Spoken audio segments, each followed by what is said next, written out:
Hi, I'm Lorne Lanning, Creative Director at Oddworld Inhabitants. Today, I'm going to take you on a brief tour of our newest game, Oddworld Soulstorm. They've always known you would come. Do you know why you have? In Soulstorm, you reprise the role of Abe, accidental hero turned unlikely leader of an emerging revolution, as you do battle through weird and wonderful environments in an effort to escape the all-powerful and eternally greedy Gluckins. We really wanted to bring this world to life with what we call 2.9D platforming, which adds much more depth and immersion for the player. This sense of connection is also reinforced through the use of the DualSense's haptic feedback, as you'll now be able to feel Abe's heartbeat in high alert and suspenseful situations. There are well over 1,000 fellow Mudokons that you must try to save along the way. But they are far more than helpless workers looking to be saved.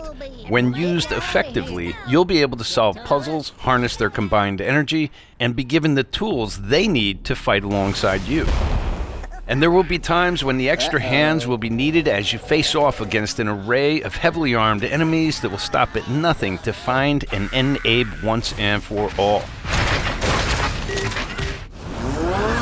In order to stand a chance against this much larger threat, we gave Abe the ability to scavenge, loot, and pickpocket items from his surroundings and use them to craft an impressive arsenal of his own that he can share with others.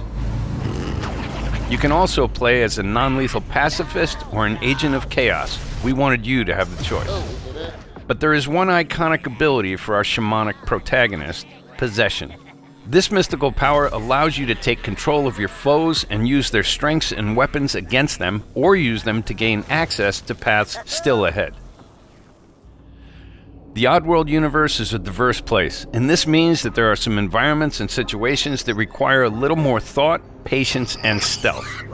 You'll find dark and dangerous caves, heavily guarded industrial sites, and ancient forgotten lands. Here, we've built lots of opportunities for you to test your skills and find different ways to handle things. It won't be easy. If being hunted by an army backed by a shady and wealthy organization isn't bad enough, there are also more dangers in the forms of natural obstacles, ancient traps, trials against swarming dark creatures, and industrial hazards that must be dodged, crossed, and avoided. Ultimately, Abe's journey is one of hope, freedom, and truth. There's a rich and engaging narrative to discover in a world full of lies, and we've been able to bring our characters to life like never before. In true Oddworld fashion, your actions in-game will decide the fate of Abe and all those you manage to liberate along the way, and we can't wait to see what you will do.